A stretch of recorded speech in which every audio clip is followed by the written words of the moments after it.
Okay, here's a look at the emini S&P 500 stock index future for Tuesday, December the 6th, 2011. We had finished yesterday's video by saying we wanted to monitor the 1252 area. By the way, this is today's market profile and its corresponding volume profile.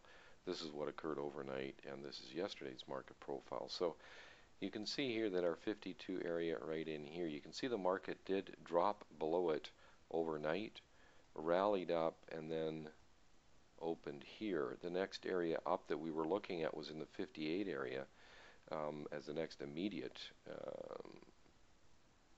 resistance barrier. And you can see the market also moved above that overnight, but came back in and opened between the two. And you can see for the first approximately maybe 4 hours of trading, that market stayed within that range, finally broke higher late in the day, and then came back in to finish off the day. So I think the market is still showing some pretty good life to it. I didn't really like the late sell-off. That market got up to our resistance area in around the 66 area and then pulled in around 10 points or so. So that's certainly not a bullish thing.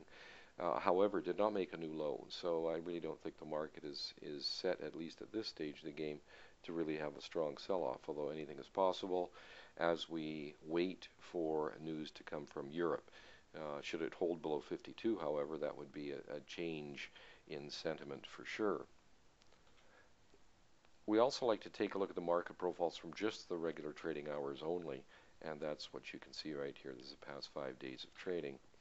So here's our software and our trades for today. Our long trades are shown with a blue up arrow. You can see the blue up arrow there. There's other blue up arrows here.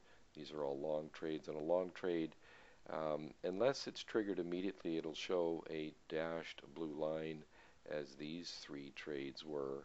And also the short one here, you can see that its dash line didn't come along, didn't get filtered way over here. The late selling trades were not executed, nor was this actual long trade set up right here. The price didn't come down and hit it until I think it was like 5 to 10 minutes before the top of the hour, which is the close of the cash. And we really don't enter a trade in the last 15 minutes of the cash market, last 30 minutes of the futures. So at any rate, our first trade here today was a nice one. We got long, as you can see right here. Had a nice rally from that point, backed off a bit, and then made a new high.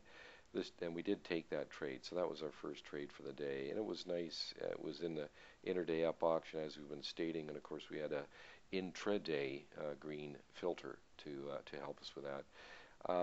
This trade, it did have the red filter, so it was a more aggressive trade. It was up near our areas that we were looking at.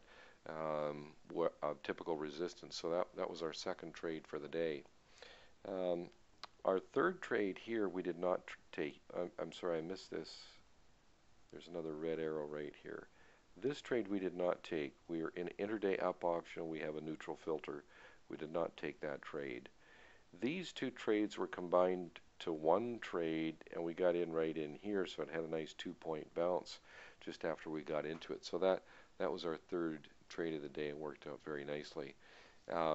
When we have two trades that are triggered within a point, in other words 3 ticks or less, we merge them into one price and just take the average. In this case, we move it up the half tick. Obviously, when you've got 3 ticks, the average is 1.5, and you can't get in on a half tick, so it has to be rounded up. So we actually got in 2 ticks from the lower signal and 1 tick below the upper one.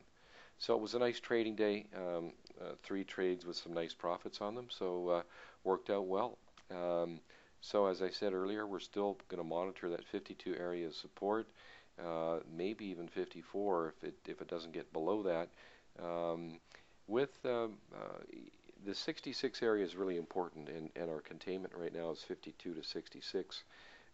Anything below the 52 would switch us to more of a bearish sentiment. Up above 66 would be very bullish. So that's what we're looking at. Any questions or comments, just go ahead and get a hold of us at this email, info@eminidaytrader.com.